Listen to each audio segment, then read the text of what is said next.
Namaste, Suswagatam, and welcome to our Sunday edition of Gyan Ganga Words of Wisdom on our various social media channels, which we beam simultaneously at 8 p.m. Indian Standard Time.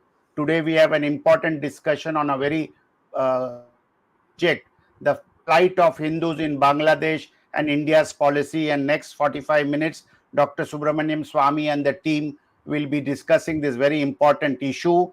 I have to thank our globers across the globe, viewers across the globe, for the support we get. Our last Sunday, we could not have a program, but the Sunday before that, we had a discussion on the Indian economy and the budget, and we had a viewership of 99,804 viewers across the globe. So we thank our viewers across the globe for their support Sunday after Sunday. We thank you, viewers, and we request you, viewers, to subscribe to our YouTube channel of Virat Hindustan Sangam. And with these words, it is over to Dr. Subramanian Swamy. Thank you, Jagdish. This is, in one sense, a very complicated issue because so many things have happened, so many parties have, so many countries have got involved, and something that we never expected. First of all, let me say that Sheikh Hasina had ruled the country for about 15 years. And of that 12 years, she was a great economic success. And she had in fact put India behind, well behind in, say, something like producing clothes and so on. The textile industry was something that they went very far ahead. And they were more or less self-reliant. They were not reliant on India. But there was in the case of Sheikh Hasina and of course her late father, they had a soft corner for India because we came and helped Bangladesh to be formed.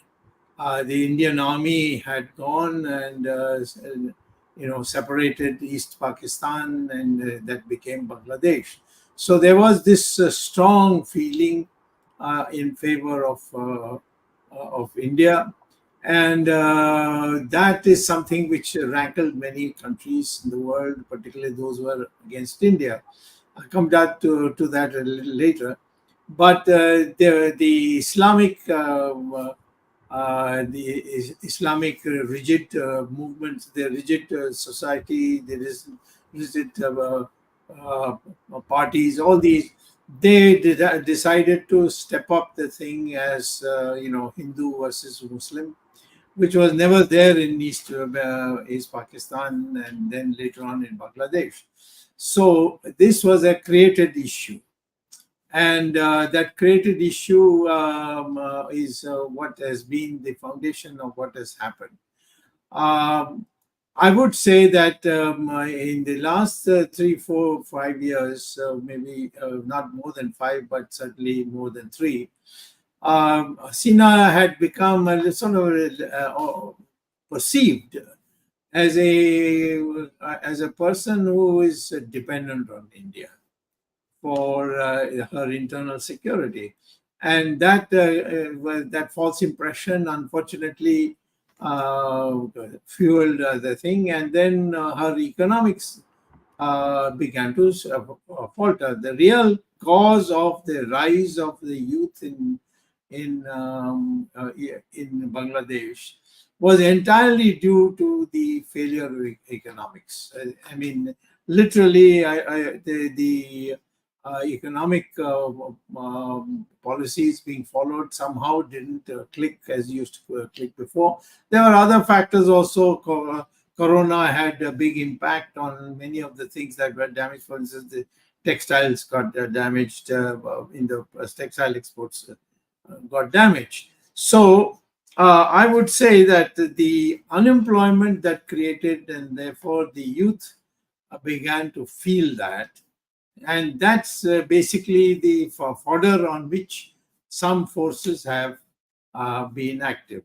It's surprising to me that not only China and Pakistan, But even the United States, for some particular reason, which has not been made clear in our media, and I have been also trying to find out, maybe our Ramesh, who lives in the United States, can tell us better. But I would say that the United States was certainly certainly a factor which surprised all of us, and in a sense, it meant that almost the total international strength, with China being against India, the Pakistan being against India, and then the United States in support of all the uprising that was taking place, and they were seemed to be annoyed with her, with Sheikh Hasina. So that is the core on which this whole thing burst. Now, the question basically that we are today facing is how do we get around this? And I don't think that at this stage now we have missed the bus. We could have had our Indian Army go in at an early stage, maybe 3 months ago. But that somehow Modi seems to be very weak when it comes to foreign issues. On China, for example, the Chinese have come into Ladakh and taken over 4,000 square kilometers of Indian territory, which is undisputed Indian territory. And he has done nothing about it. In fact, he doesn't even allow the media to publish anything. He's put a ban on it, which is totally ridiculous. Of course, I've gone to court on it and I'm trying to get the ban removed. But the fact is that this is what has happened. I think we will have to also say that the way that the Modi government has been dealing with Bangladesh is, sort of a lackadaisical way, not realizing that there was this fuming thing. And as I said, the economic collapse has led to the youth to come out on the streets. And then naturally foreign money came in, so many other things have happened. And for us, it's a situation we have to look at the total perspective. Is Nepal with us? No. Is Bhutan with us? No. Is Sri Lanka with us? Well, I mean, Sri Lanka, I would say, thanks to me, there is some balancing there. Is Maldives in our favor? No, not at all. We are going and blowing and scraping there before the Maldivians to appear to have good relations. But the fact is, they have thrown out all our troops, which we had been invited earlier to a place in Maldives. It has all been pushed out. So India's foreign policy has been a complete failure in dealing with our neighbors. And that is something that needs to be now seriously taken up by the BJP if we are going to protect ourselves, because this can now become a national security issues for us. So what I would say is that we need now to prepare a situation where we may have to use our navy, and we have great advantages, and we should wait for a little time for the present government to not be able to do what Sheikh Hasina has been accused of not doing, and that is to improve the economy. And if the economy doesn't improve, I think India will have opportunity to send in our troops, and we have to, because the Hindus who are there, they chose to live in Bangladesh, and like the Muslims in India who chose to live in India, and they should be protected from being butchered. The brutality with which the Hindus have been treated by these mad mob that came targeted them. After all, at no stage the Hindus have taken any side on anybody. Yes, Sheikh Hasina was nice to them, so they were nice to her. But the fact is that the Hindus played no political role as such in Bangladesh. So why were they targeted? And this appears to me is where the Pakistani hand is there. they have ignited hostility towards the Hindus, and that's something that we have to look at. So, total, I would say, India should now start working. I'm not saying now doing it, but working for a military strike inside Bangladesh at a time when we are ready and prepared to do it.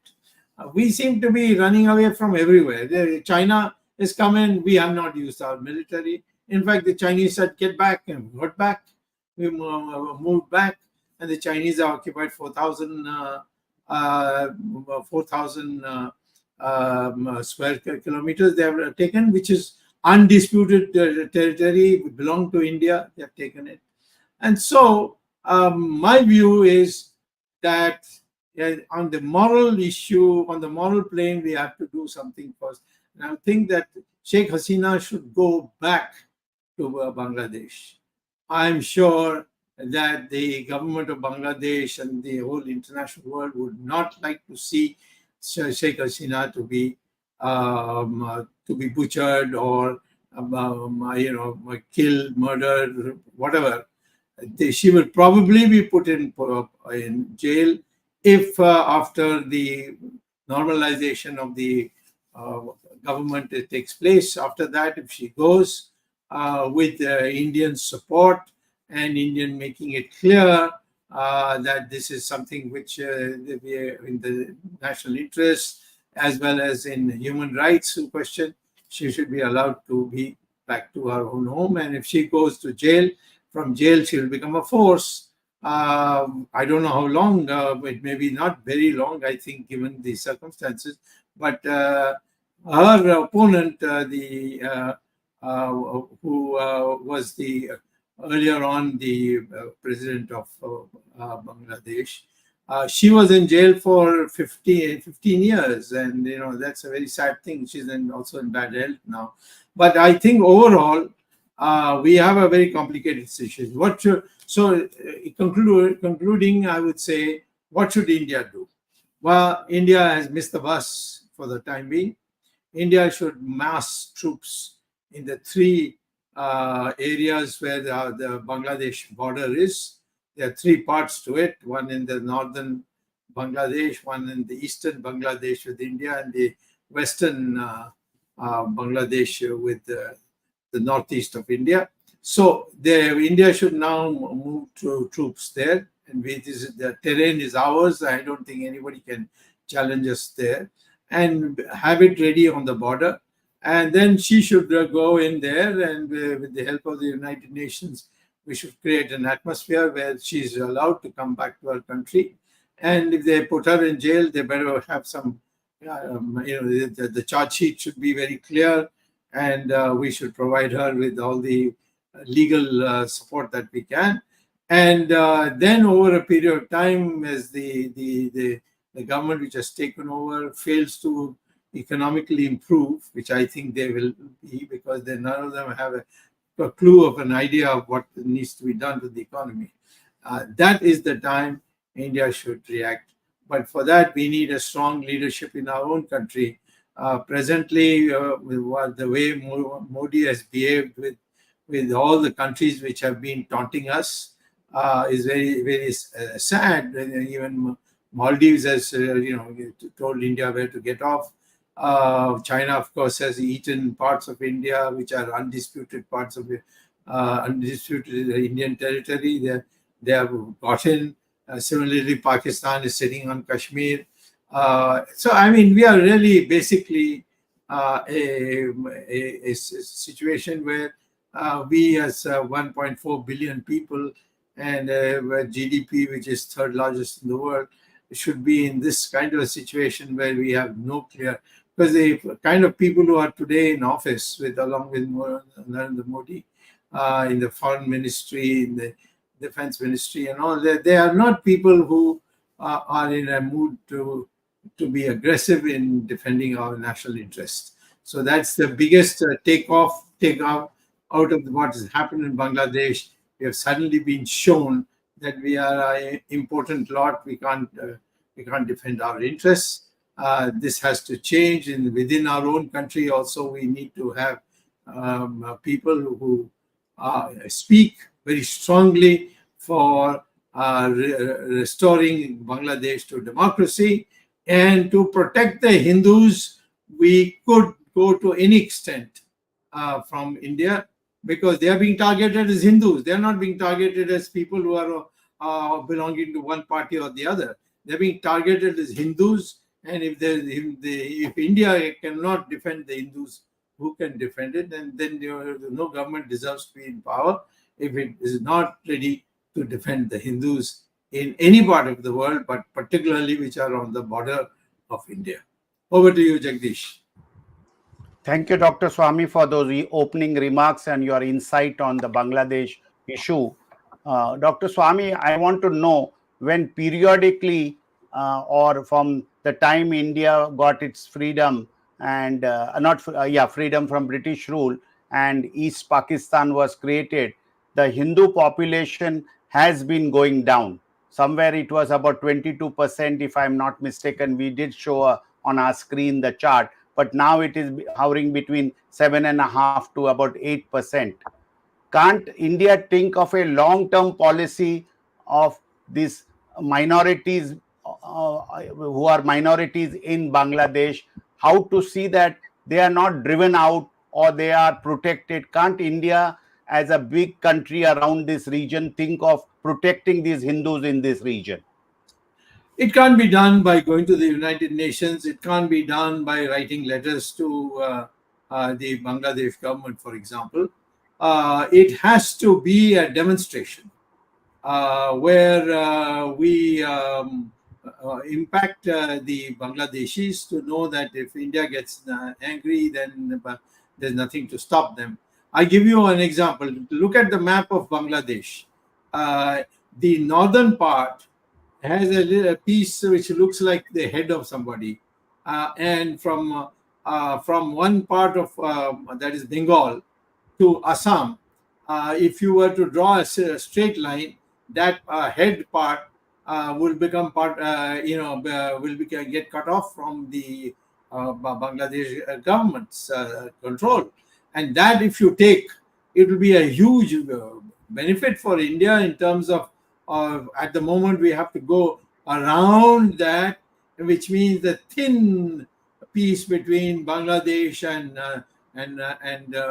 the mountains, and from Sikkim, for example, and then come through that and then go to Assam. If we want a railway to put a railway, which we have, it has to go through that procedure. And if that portion we take as a retaliation, not just because we wanted to take it, but as a retaliation, if there was an occasion for retaliation, and if it was retaliation that you take that piece, India will gain hugely in terms of national security. And after that, Bangladesh will be indefensible for the people, the military of Bangladesh, or the police of military, or the mobs of Bangladesh. So these are things that have to be planned, and they have to be planned with great seriousness. But judging by the fact that Modi is not able to ask the Chinese to get out, I don't think he is equipped mentally to defend India in a serious way. That's how I see all these things all adding up, whether it's Bangladesh, whether it is Kashmir, whether it is even Uttarakhand. There is the incursion of the Chinese. The Chinese have incurred in northeast. They are come in near Sikkim. So many places that we are finding that our national interest is not being taken seriously as a way we should with the use of our military. Ramesh, you have your next question. Jagdishji, I have Dr. Swamy in the beginning mentioned about the US's role. Dr. Swamy, I just have 2 points to make. This whatever coup or whatever happened, in my view, is not something that happened accidentally or something that was not planned. In June of last year, the US had sent a warning to Bangladesh, and they said they will revoke visas for some of the senior officials of the government because they were saying that they were not conducting a free and fair election. So this seed has been sowed, Dr. Swamy, more than a year ago by the US in some extent. I think it also got aggravated a little bit because there is a port in Bangladesh. I think, if I'm not mistaken, it's called the Sonadia port. This has been a bone of contention because this is a deep port, and the US has been very keen on putting up a port there. China, in fact, back in 2014-15 timeframe, said that they will offer $50 billion and build the port for Bangladesh. And Bay of Bengal has become a very crucial, naval issue, even for the US, because what China is doing today. These two factors, Dr. Swamy, strongly suggest that there is definitely a US hand in whatever is happening in Bangladesh. The third factor, Dr. Swamy, as soon as this happened, US kind of welcomed this so-called coup or protest and saying that it's all for democracy and we support the current interim government. There was no need for that to happen. And sadly, in this crossfire, a lot of Hindus have been trapped, and now they have nowhere to go. And as you earlier clearly mentioned, the lack of lack of reaction, or rather even in the level of incompetence shown by the Indian government in not reacting and protecting those lives. We don't know how many lives have been lost, Dr. Swamy. How many children have been kidnapped or raped or killed? We don't know how many people have been killed, because all of this is speculation that we have today. And most surprising part, the Indian media is not discussing this as a serious crisis, but rather showing a blame game and not pointing a single finger at this current government for their incompetence. With this crisis in Bangladesh, Dr. Swamy, I want to ask, what is the need for the foreign minister to go to Maldives? Is that crucial? It is kind of head scratching for me, because here you are on one side, on a bordering your country, maybe hundreds of thousands of Hindus are getting killed, and you're just going and having a bonhomie with another state or another country which kind of ditched you and kind of treated you very badly when they aligned with China. So I mean, I'm at a loss, Dr. Swamy, as to either this government has no priorities at all when it comes to foreign policy, or they are completely misplaced. I mean, they're like a headless chicken. Since you mentioned the chicken neck, so I'm just taking that and putting it in. So basically, that it's become a headless chicken now. And sadly, the Hindus are going to continue to suffer, and we have no clue. In as much, the Prime Minister has not even expressed his anguish that these so many Hindus are getting killed in Bangladesh. He just said, "Oh, we welcome the new government. We hope that they protect all minorities."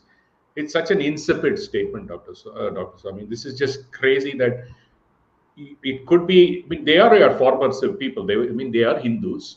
They have been going back. I mean, they are your neighbors, and for all practical purposes, as Jagdish ji highlighted earlier, dramatically reduced from 20-30% to a minor fraction today. And all you had to do was tell the Bangladesh government, because but it's such a small government. You could just say, you know what, I'm going either protect them or I'm going to send my army. They're going to listen to you. Why is this government so afraid to put its foot down? Because there was one question that was raised: what will the US impose sanctions if India sends the army in? So that's where I want to end my comment. Your thoughts on it? Yeah, I would like to respond before Arvind gives us his analysis.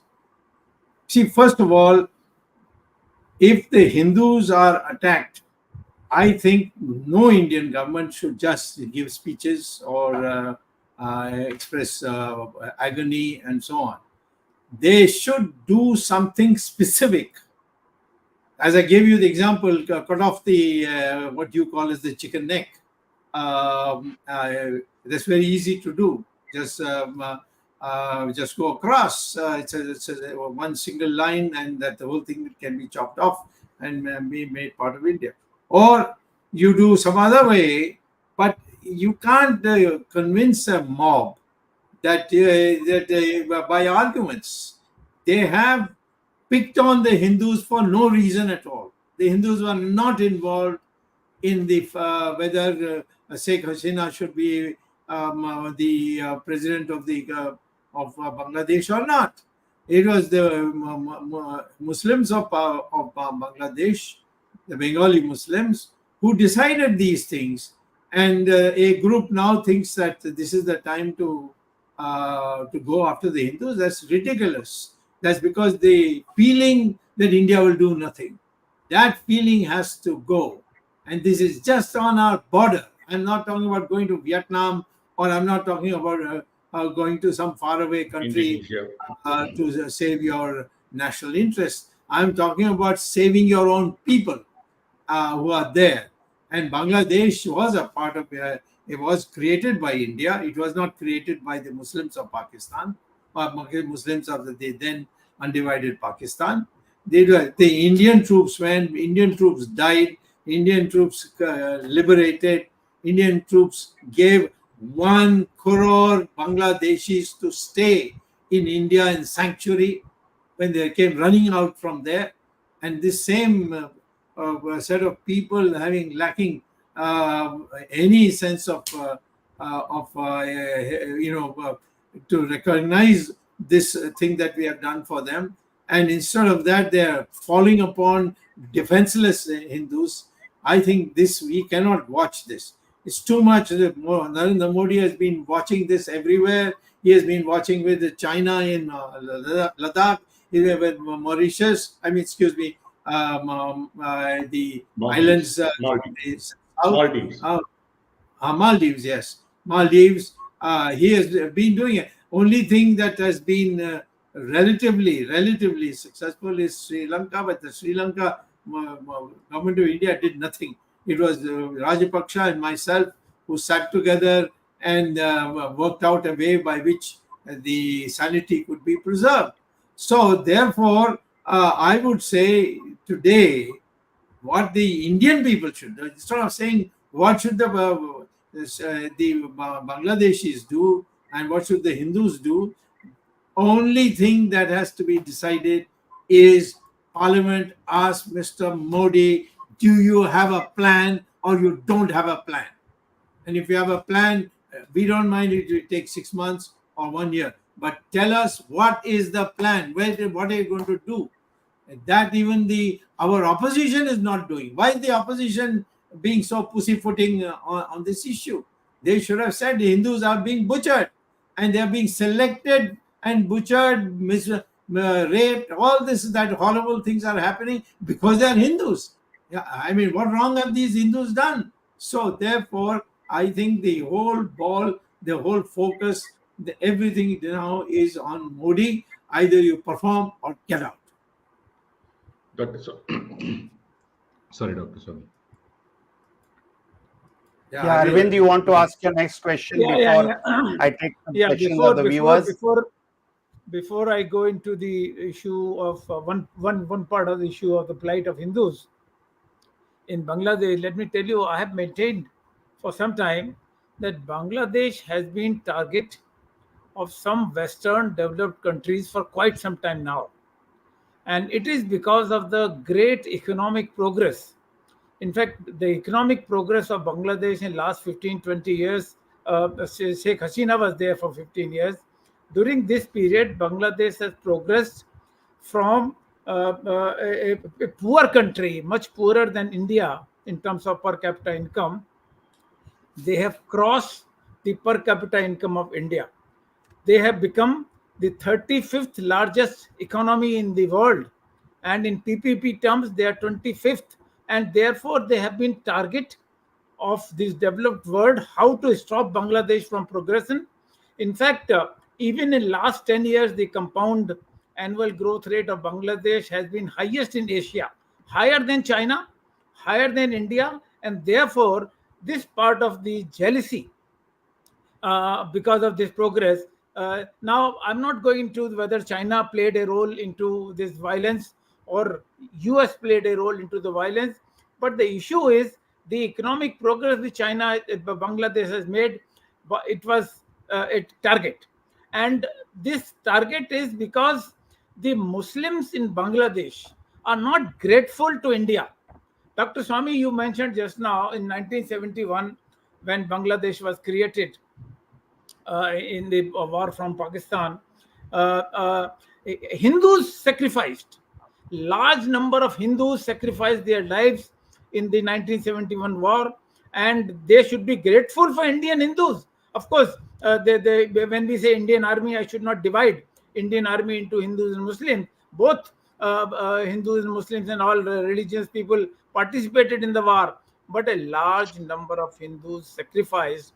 And what is now being seen in Bangladesh, that Hindus are being made target, their temples are being burnt, the pujaris are being butchered, the women have been raped. Now the same kind of thing which Pakistan army did in 1971 in Bangladesh, the Muslims are doing now to their Hindu brethren, which is a matter of concern. And Dr. Swamy, you said nobody is speaking. I'm surprised even BJP people are not speaking.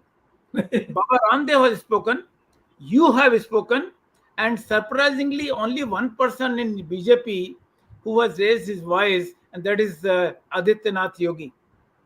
And Yogi Adityanath has only expressed surprise that why people are not speaking in favor of Hindus in Bangladesh. And he made a statement that since there are no vote bank, those Hindus in Bangladesh will not come and vote any party here. Therefore, they're not raising the issue. They're not concerned about it. And then you also asked Dr. Swamy why opposition parties are not speaking.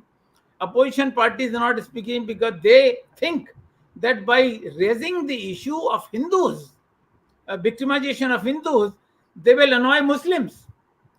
And they think Muslim is their vote bank. I mean, it is such a funny situation that nobody is speaking in favor of Hindus. And what United Nations can do, United Nations has given a statement, but United Nations cannot interfere. But I think I will go by only one voice which has raised which has made a bold statement, which is Dr. Subramanian Swamy, and who has said, even before the violence began few months ago, Sheikh Hasina should have invited India to safeguard her interests, which she did not. That was her mistake. But even if she made a mistake, the Modi government should have made a proactive step by saying that we are going to protect the Hindu minority in Bangladesh, and therefore we are directly going to control and interfere the violence which is sponsored by some other country. Now, only thing is, nobody knows whether China or US or both were part of it, and therefore Modi did not want to annoy either United States or China. And we all know the Indian policy. The second part of our title today, the issue is India policy. Do we have a policy in such issues? And Dr. Swamy, you have very rightly exposed the policy of the stand of the Narendra Modi government. They have not taken a stand where they should have taken a stand.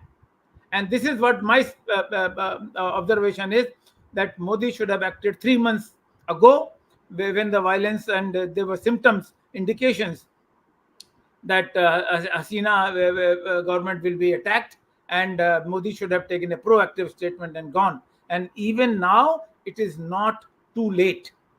We all know the kind of government which has been there. Maybe they call it temporary government, and Khalida Jia has been now let out from the jail, and naturally she's asking for a democratically elected government. In other words, they said Awami League should go and the alternative formation should be there, and that alternative formation is not going to be in favor of India as it was with the case of Sheikh Hasina. Dr. Swamy, can you explain for the benefit of viewers? Some viewers want to learn also from the Hindi-speaking viewers. Yes, sir. There's a demand on Hindi. उसके ऊपर मेरे एक सवाल है. मैं पहले ये कहना चाहता हूँ कि बांग्लादेश में कोई भी वहाँ प्रधानमंत्री या राष्ट्रपति बने, वो उनकी जो रुख होगी, उनकी जो मंशा होगी, वो वही होगी जो हिंदुस्तान कहती है उनको कि आप इन इन चीजों में हमारी जो हित है उसके साथ खिलवाड़ करोगे तो हम मिलिट्री को भेज देंगे और लड़ेंगे। कौन आएगा? और चाइना तो आ ही नहीं सकता, उसको तो बर्मा पास करके आना होगा और पिटेंगे वहां, और वहां कोई उनकी सहमति भी नहीं है। अब चाइना के बारे में बोलते रहते हैं, आप खुद डरते हैं तो अलग बात है, और मैं कहता हूं कि चाइना ना लद्दाख में जीत सकती है, ना वो बांग्लादेश में जीत सकती है, ना वो कश्मीर में जीत सकती है। वो सिर्फ डरपोक लोगों के बीच में डराते रहेंगे, बस यही होगा और कुछ नहीं होगा। मैं आज यही कहता हूं कि अच्छा सब हो गया, जो भी हो गया, अब क्या करना है? तो मैं कहता हूं कि ये सारे बॉर्डर जो हैं वो उन बॉर्डर्स में हमारे कुल मिला करके दो बड़ी फोर्सेस खड़ी करें, उसमें एयरफोर्स के भी लोग उपस्थित रहें, उनकी हवाई जहाज रहें, और इनको बांग्लादेश को बता सकते हैं कि कभी भी हम अंदर घुस सकते हैं। ये एक आप परिस्थिति आप पैदा करिए, कोई आपको बुरा नहीं कह सकता, क्योंकि आप अपने जमीन पर, सीमा पर आप अपने लोगों को वहां रख रहे हैं और कह रहे हैं कि कोई भी बांग्लादेश से भाग के यहाँ नहीं आ सकेगा, और कोई शरण के लिए आएगा तो उसके लिए हम दूसरा व्यवस्था करेंगे। परंतु हम इसके लिए बैठे हैं कि एक और हिंदू को आप हाथ लगाओगे तो फिर हम अंदर आएंगे और तुम लोगों का टुकड़ा टुकड़ा करेंगे। ये मैं आपको कहता हूं, कोई और आएगा नहीं इसमें, ना अमेरिका आएगा, ना पाकिस्तान आएगा, और पाकिस्तान तो वैसे भी चिढ़ता है बांग्लादेशियों से दिल से। तो मैं तो ये कोई नहीं आने वाला है, और हम फिर बांग्लादेश को जो जिस प्रकार से बनानी होगी उसको बना सकेंगे। ये हिम्मत होनी चाहिए। मोदी के पास कहीं भी उन्होंने हिम्मत नहीं दिखाई। मालदीव्स ने छोटा सा एक द्वीप कहा कि तुम्हारे सेना को उठा के ले जाओ, और ने उठा के ले गए। हमने उस समय कहा था मत करो, उन्होंने कहा कि पहले तो वो भाषण दे रहे थे कि हम ये नहीं करेंगे वो करेंगे, परंतु मैं कहता हूं कि उन्होंने डर के मारे उन्होंने हमारी सेना को विड्रॉ किया। सेना के लोग जो आए थे, जो मुझे मद्रास में मिले थे, उन्होंने कहा कि हमारी इतनी बेइज्जती हुई हमने कभी नहीं देखा, सहन करना मुश्किल है, परंतु फिर आदेश मिला तो इसीलिए हम आ गए हैं। परंतु ये हमारा दिल दुखता है। ये इसका कोई सवाल कोई पूछने वाला नहीं है।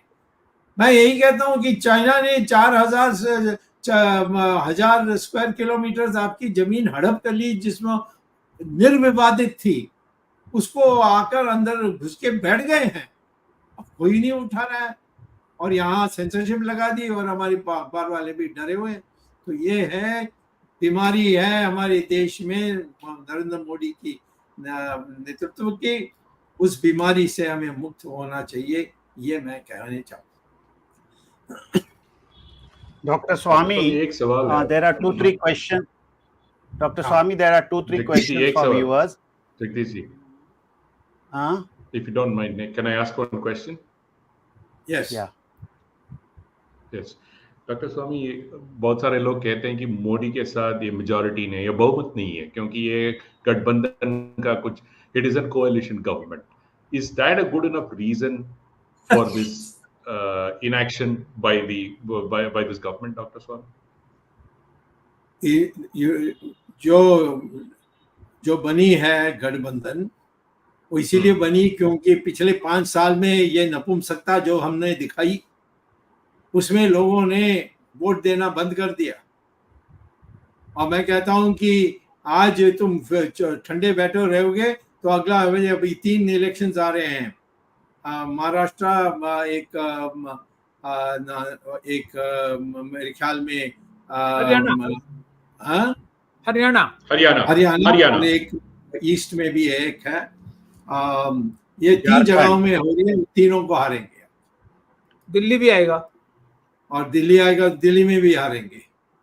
तो मैं ये कहता हूं कि जितना आप अपने नपुंसकता दिखाएंगे, जितना आप अपने को डरपोक सिद्ध करेंगे, उतना लोग यानी जैसे जवाहरलाल नेहरू को 1962 के बाद उसकी हालत ये ऐसी खराब थी कि जवाहरलाल नेहरू बीमारी हो गए थे। तो इस प्रकार से हमारे देश में लोग गुस्से में हमारी पार्टी की तहस नहस कर देंगे। हमें पार्टी को बचाना है तो उसके लिए मोदी का त्याग करना है। Dr. Swamy, I will take some of the viewers' question. One question Yes. from the viewer is, when India takes a tough stand with Bangladesh or threatens it from the border, will US retaliate or do sanctions against India? That is one of the viewers' views or question. What would you say on that? US put sanctions in when we liberated Bangladesh. So what will the US do? What sanctions will they do? That we can't. We tighten our belt and live. And the US doesn't want us to be lost to them. There's a great hope. And now they are Indians, even in their candidates, the vice presidents of the of the Republicans. The vice president candidate's wife is an Indian, and similarly, the candidate for the Democrats is also half Indian. So I think Indians are in the United States, and the United States knows that. If the Americans think that just by threatening us we'll get scared, then they will threaten you. If they think that we could care less, and that we may even turn against the United States in security terms, then the United States will do a recount and will be with India. I don't think that the United States is going to be seriously involved in preventing India from going into Bangladesh. Dr. Swamy, I'd just like to add one more thing. It's very easy. We can use the same formula America uses. We are preserving and spreading democracy. We can always say that and send the army in. I mean, that's what America does in every country that it enters, saying that they're preserving and making democracy and spread democracy. We will also Yes. spread some democracy by sending troops and by giving Very good. saving lives. I think that's what we should do. Yeah, that's a very good propaganda thing. We're telling them that we want to restore democracy as we knew it, and as is known in the world, and therefore we are going in to establish democracy, like starting from what we did with Hitler and Mussolini, we are doing now with these people. So basically, because India has conducted free and fair elections. So, go ahead. Yes. Dr. Swamy, another question from the viewer is that the new Prime Minister has taken over, who's an economist and who has shared the Nobel Prize. So what are your comments on that, as far as on the limited terms of Bangladesh economy? What are our views on that? This is one of our viewers have asked. No, he's an ad hoc Prime Minister or President, whatever he's called. He's not going to say there. There will be an election if the opposition candidate who's in jail comes out.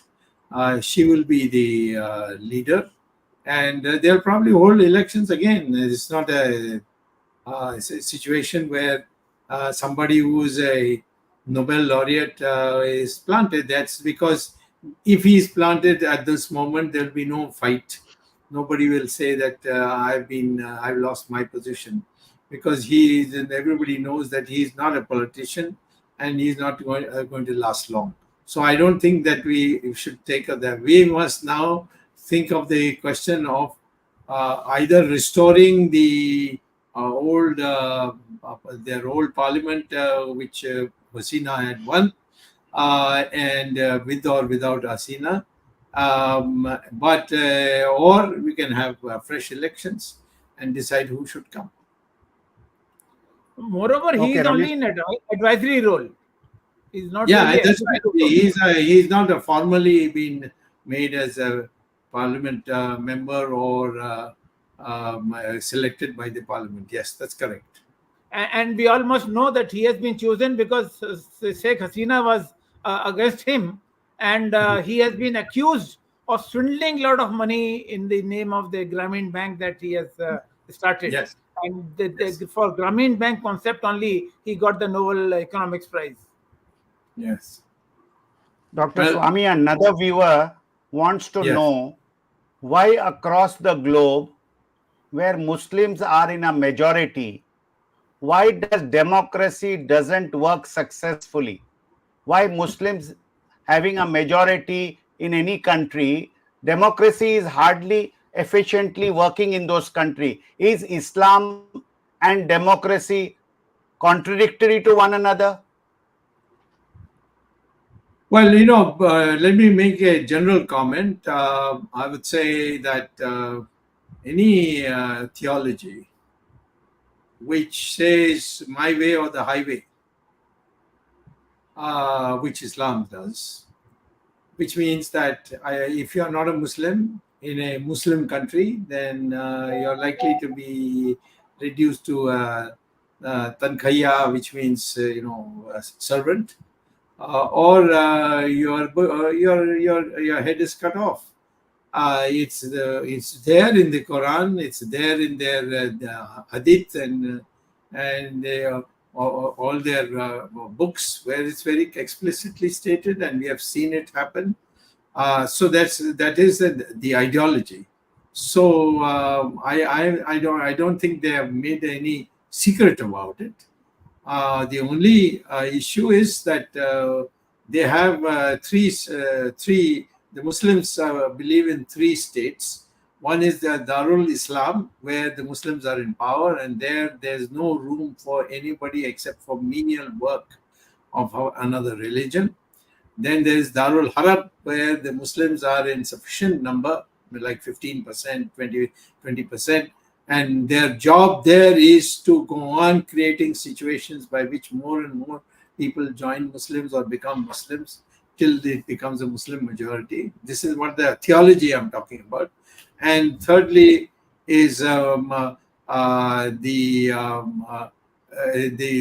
Darul Islam, Darul Harab, Darul Ahad is a place where if the Muslims are in small numbers and the non-Muslims are united, like in New Zealand or in Australia and these places, there the advice of Muhammad himself is that behave pleasantly with them, accommodate with them, and don't show your true nature in such a place. So if in New Zealand, if you go and see all the children have to dress in frocks and go to school. The girls have to go in school. Boys have to go in pant and shirt.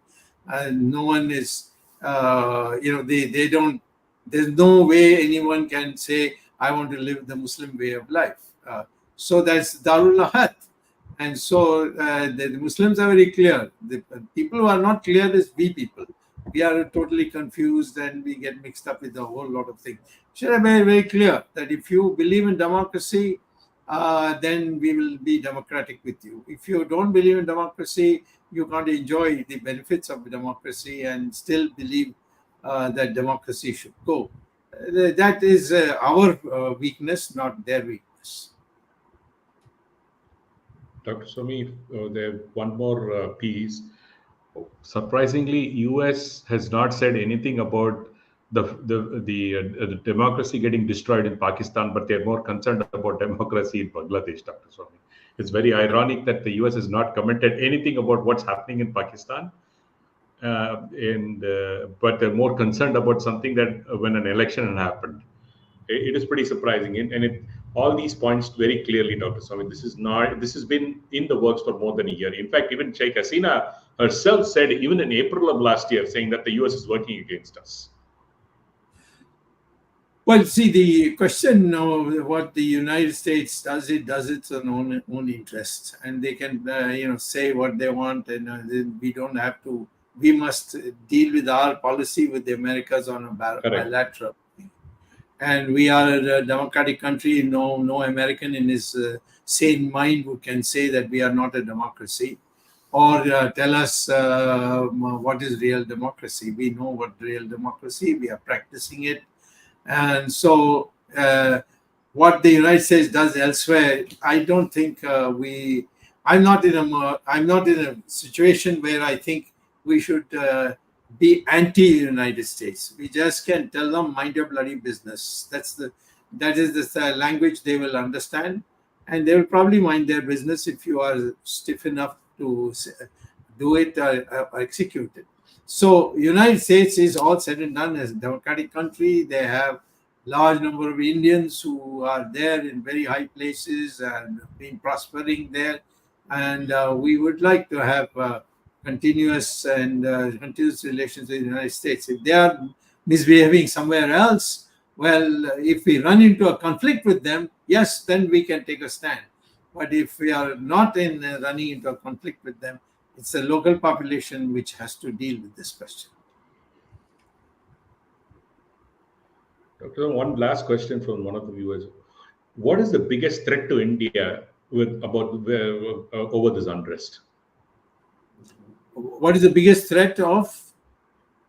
No, what is the biggest threat to India on this Bangladesh issue?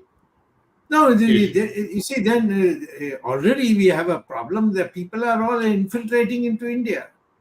Their job is to see that the percentage of Muslims in our country goes up, is now gone up to about 13 or 14%. They want it to go up to 30%. The only way they can do it is by coming in here and living here. No matter how hard it is to live here, they come to India. And they are then the mullahs preach to them what a great work they are doing for their religion. So that's the issue that affects us. If the Muslims live in their country without bothering us, I have no problem. But they don't do that. They have an ideology of Darul Islam, Darul Ahad, and Darul. Those three things that I told you about. Darul Harab. So these things are all the ways in which they make up their mind. You can see that. You can see that in Israel. What do the Israelis want? They never wanted any more part of their country. The Palestinians are something like 60% of Jordan. Nobody says, Palestinian has got a whole country called Jordan, and you go there, they are here, want a piece of Israel. I don't understand this mentality, but that's the way they are brought up, and we have to understand that. I think we have had a very useful and discussion on the Bangladesh issue. Now it is time for Arvind Chaturvedi to have his closing remarks. Ramesh has a question. 1 second. Yeah. Dr. Swamy, I know in spite of the topic that we have covered today, something else has blown up today. So maybe next week, right, Jagdish, even a lot of people have been asking questions. So viewers, please be patient. We understand. So we have to, we prepare for a program, and we do it. Always in politics, something or the other keeps happening. We will definitely get to that issue most likely next week. But please be patient. We have seen your comments. We acknowledge them. But please be patient, because we always like to stick to a topic. Go ahead, Arvindji. Yeah. Thank you. This situation, as I said, is very grave. And as far as the Hindus in Bangladesh are concerned, nobody has come to their rescue, whether their own government, though Muhammad Yunus, when he took over, he said, now everything will be peaceful, and let us see and wait whether next 2-3 days or next week will bring peace and tranquility to Bangladeshi Hindus. And government of India, of course, has not been acting despite a lot of provocation within the country. I'm surprised even the Rashtriya Swayamsevak Sangh has not been very open in terms of defense of Hindu brothers in Bangladesh, and that is for the reason they have not put any pressure on Narendra Modi government either. Dr. Swamy, just one point you raised about the media also. Why is media silent? In fact, media, I would say, पूरा गुलाम है भारत सरकार का, और जो भारत सरकार अपना रुख लेगी वही रुख अधिकांश मीडिया, जिसको हम गोदी मीडिया कहते हैं, और यही कारण है that media is silent, totally silent. They're not raised. Even they have not brought the pictures which are so ghastly crime. They have not shown on the national television or national press. And that is for this reason. We hope the Bangladesh government itself will do some treatment to such elements which have been harassing and doing the violent treatment to Hindus. And as far as policy is concerned, we hope India government will evolve a policy now. Even on Sheikh Hasina, it has been more than a week. We have not decided how long she will continue, and India government has not taken any stand. Whether अगर आप चाहते हो तो आप उनको शरण दे दो, आप खुलेआम बोल दो कि शेख हसीना ने भारत का साथ दिया है 15 वर्षों तक, हम शेख हसीना को शरण देना चाहते हैं, लेकिन भारत सरकार इस बात पर भी कोई रुख नहीं अपना रही है. हमें लगता है कि शायद आने वाले हफ्ते में, in next week, something will emerge and things will take a concrete shape, and therefore we should wait for some more time before any other step is taken. And this is, Ramesh said, this is a issue which is evolving, and maybe by next time something else will, next week something else will also be seen on the surface. Thank you very much. Thank you, Dr. Swamy. Thanks, Ramesh Swamy and Jagdish Shetty ji. And thanks the technical team led by Ashish Shetty, Tejas Navalgul, Swaminathan, Gadgi Rakesh, Ishwar Iyer, Vishal Mehta, Ajesh Nair, and Gurdas Sethi. We will be meeting again next Sunday, 18th of August, 8 p.m. Indian Standard Time. Today we had technical difficulty. Sorry, viewers, that you were kept waiting because we had some technical difficulty in the beginning. So our program began late, and we hope these things will not repeat. And there are certain things which are not in our control. And today was such a situation. Thank you very much for bearing with us. We'll be meeting next Sunday, 18th August. Till then, Namaskar, Jai Hind,